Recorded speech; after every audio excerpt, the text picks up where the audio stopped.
ये स्टोरी उन लोगों के लिए है जिनको अपने क्रोध को नियंत्रित करने में समस्या होती है। कई बार ऐसा होता है कि हम अपने क्रोध के वजह से जो नहीं करना होता वह कर देते हैं और बाद में अपने किए पर पछताते हैं। एक लड़का था जिसे अपने स्वभाव को नियंत्रित करने में समस्या थी। जब भी वह क्रोधित होता था तब उसके दिमाग में जो भी आए वो बोल देता था। उसके इस स्वभाव के कारण ही लोग के चोट पहुंचाती थी। उसके पिता को अब उससे चिंता होने लगी थी और उन्होंने ठान लिया था कि मैं अपने बेटे का यह स्वभाव बदल के ही रहूंगा। एक दिन पिता ने अपने बेटे को कील और हथौड़े का थैला दिया और कहा, हर बार जब भी तुम क्रोधित हो तब एक कील को लेना और हमारे घर के पीछे जो दीवार है उस पर लगा देना। बेटे के अपने पिता की बात मान लिया और कहा, अच्छा पापा ठीक है, मैं वैसा ही करूंगा।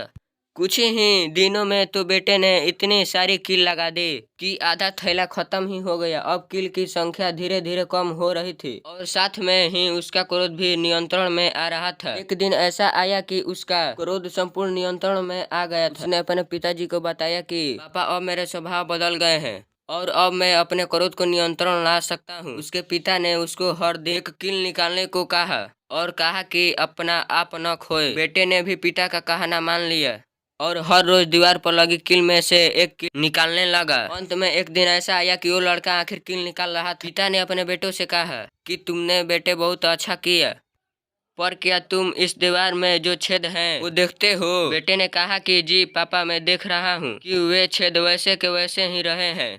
पिता ने बेटे को समझाते हुए कहा कि इसी तरह तुम जब भी क्रोध में आकर लोगों को कुछ भी बोल देते हो तो अब उस व्यक्ति के दिमाग में एक निशान जोड़ देते हो, जैसे कि कील के कारण इस दीवार पर निशान है। वैसे ही बेटे को अब उसके पिता क्या कहना चाहते हैं वो समझ में आ गया और उसने अपने क्रोध को नियंत्रित करना भी सीख लिया था। मोरल, गुस्सा बेहतर खतरनाक है। जब भी हम गुस्से में आकर किसी को कुछ भी कहते हैं तब बाद में माफी मांगने पर भी हम अपने बोले हुए शब्द को वापस नहीं ले सकते। हमारे लिए यही अच्छा होता है कि हम अपने गुस्से पर काबू पा लें। अगर आपको इस स्टोरी से शिक्षा मिली हो तो वीडियो को लाइक और चैनल को सब्सक्राइब जरूर करें। तब तक मिलते हैं नेक्स्ट वीडियो में।